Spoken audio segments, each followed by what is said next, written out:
We will now continue with the question and answer session. I was thinking that our first question would be via the iPhone, but I think it was faxed in. So this is from Mexico. Can you provide a real-world example of the Churchill paradox, something that we may be able to review with others on our management team?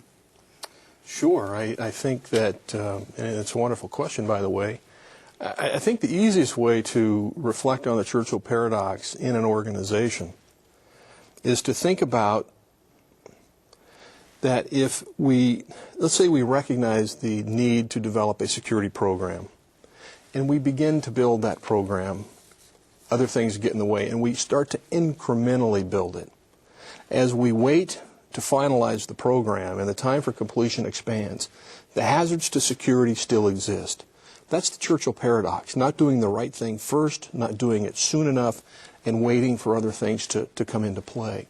To avoid the Churchill paradox, we have to recognize and act just as quickly as possible. Great. Our next question is from Universidad Ricardo Palma from Lima, Peru. Go ahead, please. Aló, buenos días. Buenos días. Buenos días, doctor. I wanted to ask a question. We're calling from the University of Ricardo Palma, and I'm Cara Carillo. And you said that in governments such as in the United States, they have security factors.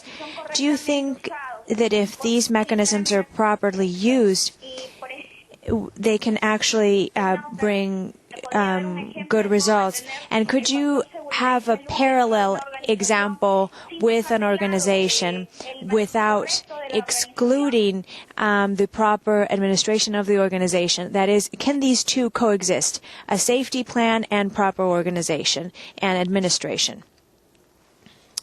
Well, I think the answer to can they coexist is yes, and I think they must coexist because we need to be on the same playing field. In terms of an example, we can look at any facet of security management that is valid and say that it must be implemented. For example, access control to your facility to protect your assets or your personnel, just as important in the organizational front as it is in the government front. You identify critical resources, they have to be protected. The fundamental nature of why we implement security procedures doesn't change. Some may be more complex than others, though. Thank you. We go back to Mexico for our next question. Go ahead, please.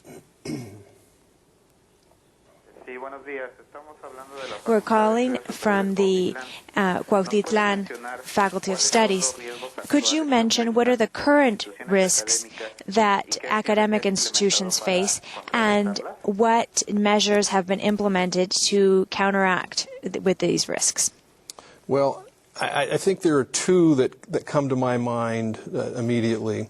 Certainly the protection of critical information such as research data and scientific studies, that's essential. You wouldn't want that information to be stolen, destroyed, or corrupted. The other is what we might refer to as single subject or single focus activities, such as a laboratory doing research with animals and someone not being happy about that. And therefore there are either community activities such as bans on activity, picketing, media attacks, or even worse, destroying a laboratory's resources to conduct their research. Those are two or three things that I think universities and college institutions are interested in now and will be for quite some time. Great, thank you. Chihuahua, Mexico. Go ahead, please.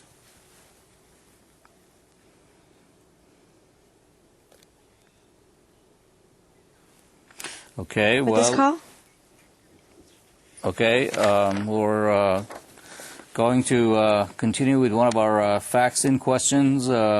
Why is so critical to develop a security or risk plan that is written just for our school?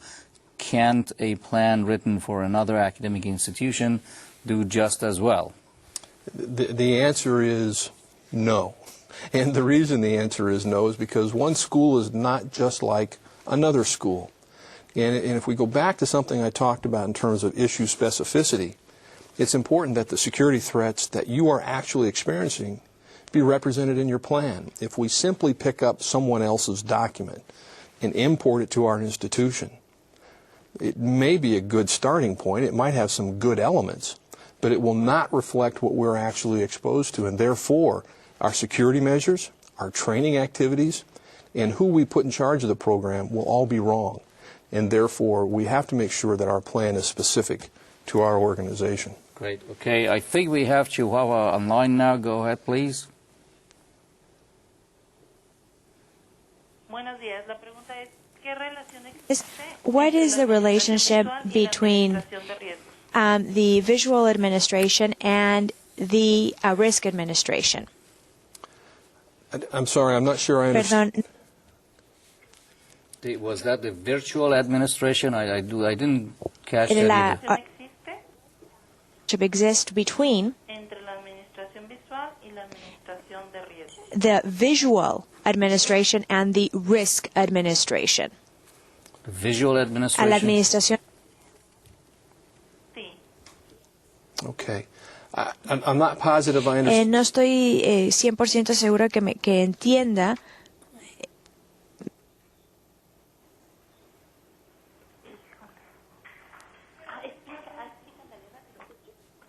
Bueno, mira, lo que pasa es que hablan Mireya What's Puerta de happening? This is Chihuahua. Mireya La Puerta from administración Chihuahua. visual The visual la administration, nos marca o nos enmarca well, todas las basically acciones frames preventivas dentro de una all the organización, preventative es decir, actions of an establece organization, procesos, gives us a y qué framework, a relación method, tiene for example, entre and what la relationship does that type of administración administration have with con la administración visual? risk administration or risk management, with this other more visual, more physical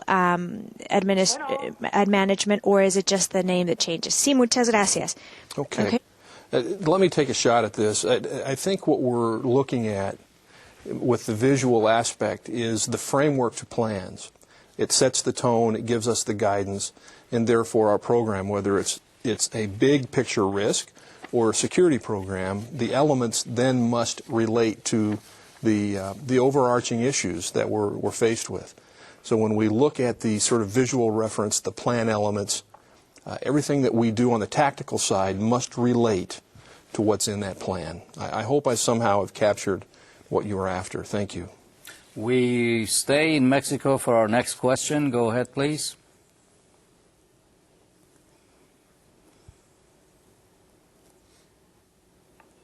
Sí, buenos días.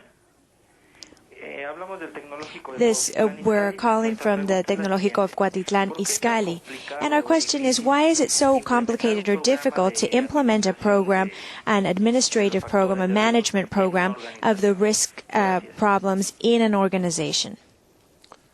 Change. Things aren't static. And sometimes that change mandates that we continue to allocate resources, and many organizations either can't or won't. So I think as we look at the things that we do that are productive or academic, for example, nothing's static. They change consistently. Therefore, we must go back and sort of reformat and make our program respond to those changes. Takes time, takes effort, and that's one of the biggest issues. And our next question comes from Panama. Go ahead, please.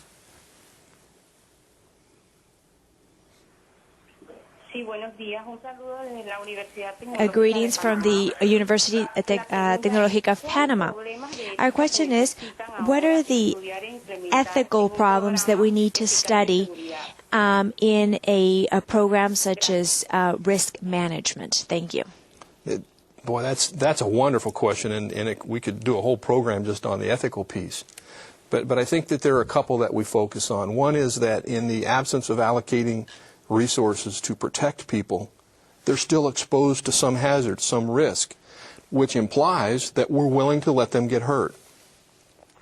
The other is the sort of the bifurcation of funds, where we send funds and resources for other activities to keep our companies going. What's more important, health and safety, security, or you can fill in the blank on the others? We have to make sure that from an ethical standpoint we are taking care of our constituents.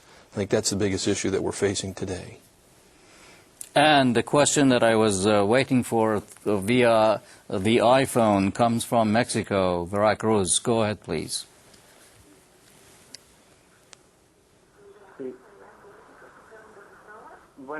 Good morning. Buenos días.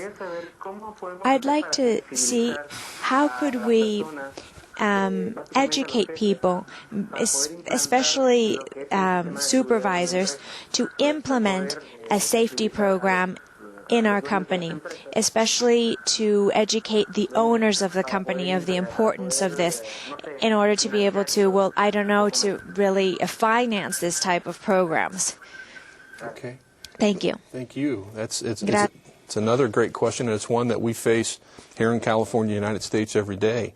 The issue of getting management or ownership on board, if you will, comes down to several factors. It's doubtful that many folks are willing to let their people get hurt, if you will, on purpose. It's a function of in many cases, cost-benefit. Is the investment we make in all the safety plans, does it have a return? The answer is yes. Sometimes the return is not immediate, so we have to have some patience. But I think that the biggest driving factor really is the education and the recognition of the fact that not everything they do is complex. Getting back to the basics will have a positive effect. And that's timeless, and it's not very costly. And it's a continuing process. It's not a one-shot deal at all. Absolutely. It's something that we continue to feed. Great.